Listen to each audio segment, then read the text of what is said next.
Thank you for tuning into our seller interview series. Up today, we've got an Amazon FBA business for sale in the cooking niche. Created in January 2017, this business makes $7,001 per month in net profit, and the listing number for the business is 45741. We do these interviews to give potential buyers more information about both the seller and the businesses they're looking to purchase. We hope these insights are helpful for you in making a buying decision. We've got the seller with us today to go through the business and cover everything from niche selection to traffic and monetization. Ruhal, thank you for coming on here today. How are you doing? I'm okay, Jake. How are you doing? I'm doing very well myself, just trying to stay warm up here in the winter. Thank you very much for taking the time to be on here with me today. I'm very excited to discuss the business, but before we dive into the questions that I have, I want to go ahead and run through a little quick summary of the business. Again, it was built in January of 2017, has a monthly revenue of $24,049, expenses of $17,048 to make for a net profit of $7,001, which is generated on a 12-month average. Included in the sale of this business are the seller's central account for EU and Canada with 2 SKUs, domain and outside content and files. Please note the inventory is not normally included in the list price. Further details can be provided to active depositors. And a trademark. Ruhal, can you tell us a little bit about your background in building and running online businesses? Yeah, sure, Jake. So initially back in 2015, I joined a course known as the Amazing Selling Machine, which a lot of Amazon sellers will be familiar with. Essentially, it was a training course on how to sell on Amazon successfully. Through the course, I managed to network with a lot of other Amazon sellers. And using the course, I was able to identify products that would potentially do well on the Amazon marketplace.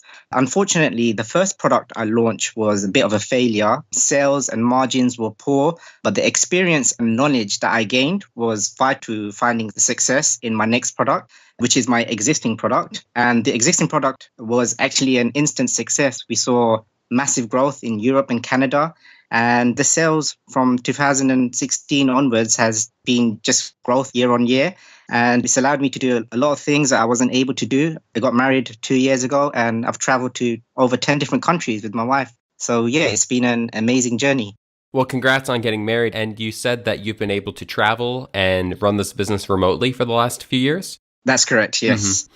So when you were looking to start this business, why did you go with Amazon FBA rather than something like your own e-commerce store?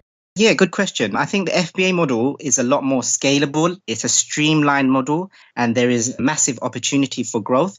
I think the best thing about Amazon FBA is that it's an automated system and you don't have to physically get involved. So that's what sort of inclined me towards FBA as opposed to probably drop shipping or other e-commerce websites. So this business is selling 2 SKUs that are baking products. How did you get the idea? Is that something, do you like to bake? Truthfully, no, I do not like to bake, but through the course basically taught us to look for certain conditions before identifying a product. This product happened to meet this criteria, and I saw massive potential for this particular baking product in Europe and Canada. And just from then on, I just sort of decided to go forth from there and launch the product, and we've seen a lot of growth ever since. When you look at the business as it currently stands, you see a fantastic last year in terms of revenue for the business, capping off with a fantastic Q4, capping off a great year. And then January was a little low for the business. Can you talk about what happened in January to cause it to be lower than the other months? Yeah, sure. So I ship my products through sea shipping as opposed to air shipping. And as you know, the lead time on sea shipping is a lot longer than air shipping. There was simply a sea shipment delay. We went out of stock and our inventory arrived at FBA approximately 25 days late. So as a result of this was the result of the decline in January 2019. And then has the revenue picked back up now that you've gotten back in stock? Yep. So anyone familiar with the Amazon FBA model will know that when you go out of stock, rankings do start to decrease. But 1 week into being in stock, we've resumed our normal ranking and sales are back to normal now since February 2019, this month. So what does it take to run the business at its current level? How much time do you invest as the owner? So as you know, the business actually only involves one product. So the time I put into that business is very, very minimal. On average, probably 10 to 15 minutes a day. All I do as a business owner is order inventory and send over shipping labels to the supplier. And this is just once every 3 months. I just monitor PPC campaigns and respond to customer inquiries. So on average, 10 to 15 minutes a day, as there's only one product involved. very, very minimal. And I have no employees, just my supplier in China also is my shipping agent. And then you sell throughout the EU and Canada, correct? Yep. So we launched our product in the UK, Germany, Italy, Spain, France, and in Canada.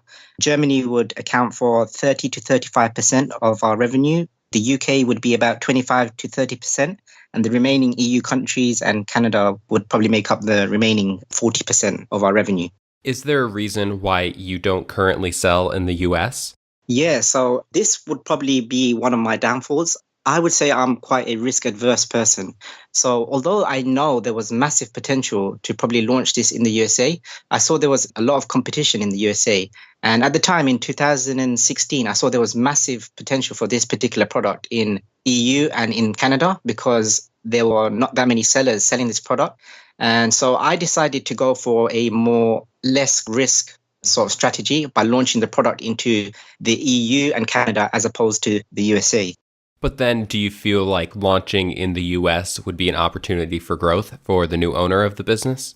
Definitely. So I know you haven't asked me the question yet, but one of the reasons why I feel like this product would be perfect to sort of launch in the USA, as you know, Amazon USA is the largest market out of all the other markets.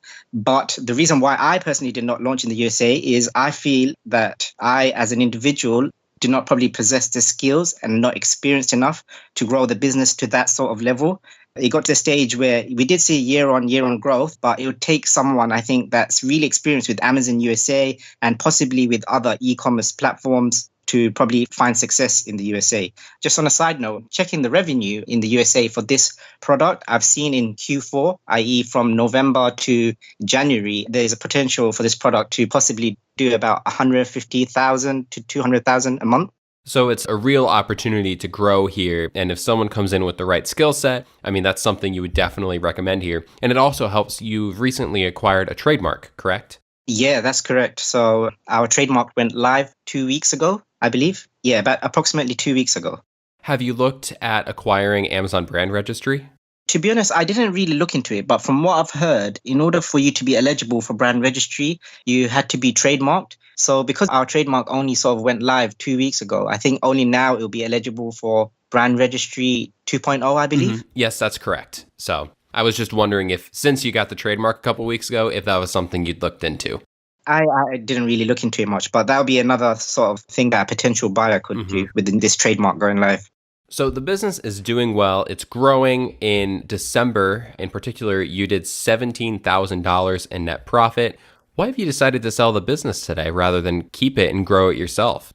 Yeah, so like I mentioned earlier, it's due to a number of reasons. Firstly, I believe I'm not giving this business the focus it deserves. And truthfully, I mentioned earlier, I don't have a passion for baking products. I think it's really, really important that someone has a passion for the business they're involved in order to succeed. And like I mentioned earlier, I don't believe I'm skilled and experienced enough to grow the business, to take it to the next level, possibly launching in Amazon USA and other e-commerce websites. I think the business would be ideal for someone looking to expand their cooking or baking product portfolio.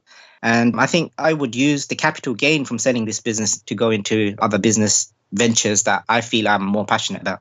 We've already touched on a few of them, namely launching in the US, acquiring brand registry with Amazon. Do you feel like there are any other major opportunities for growth for this business?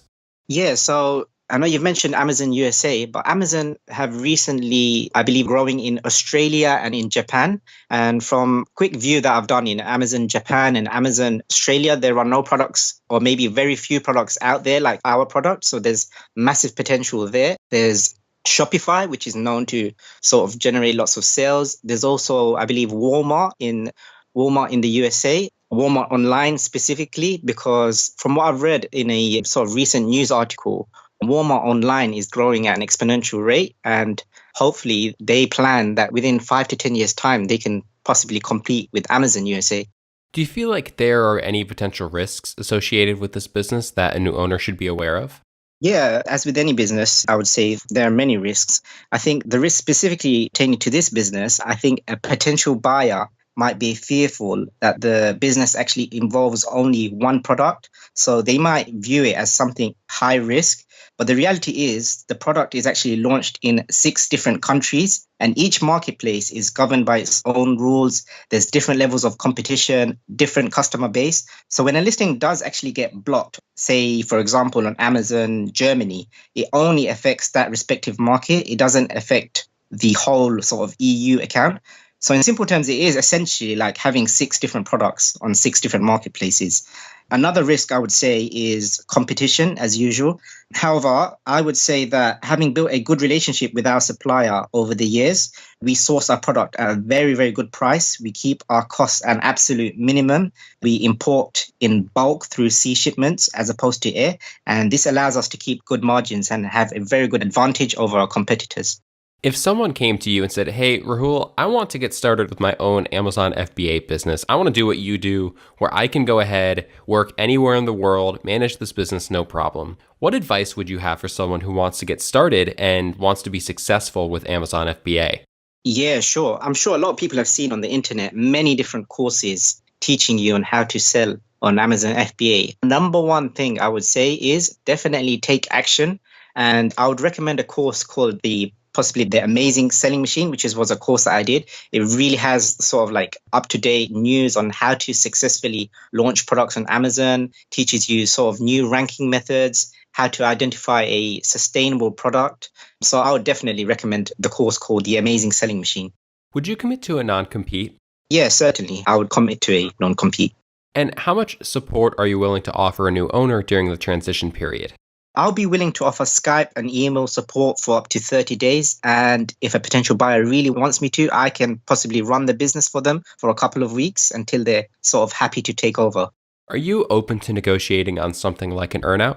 Jake, preferably I would prefer a one-off payment, but depending on whether a large sort of initial payment is made, it could be something I'm open to. So it could be a possibility. Awesome. Rahul, thank you very much for taking the time with me. Before I let you go, I have one final question. So given what you know about this business, let's say you're looking at this as a potential buyer, why would you look at this and feel like it is an asset worth buying? Sure, Jake. Firstly, I would say it's a business that has proven to generate consistent high levels of profit despite being only one product that's being sold. The business is very diverse, established in countries such as the UK, Germany, France, Italy, Spain, and Canada. No other competitor has as much as reviews as we do in terms of this specific product bundle, baking product bundle. In most markets, we are leading the sales. We are the market leaders for this particular product. I would say there's amazing opportunity for growth in the USA and other e-commerce sites. And with a trademark that's gone live recently, it would be eligible for brand registry 2.0, which I think would be a really good factor to possibly increase sales for a new buyer. Awesome. Thank you very much for taking the time with me today. I've really appreciated having you on here today. Thank you for having me, Jake. If you're watching this on YouTube, subscribe to our channel. And if you want more information, the link will be below the video that will take you to this marketplace listing. If you're watching this on the listing page and want more information, become a depositor today. When you make the deposit, one of our business advisors will be in contact with you, and you'll be given everything you need to review this business. Have a great day.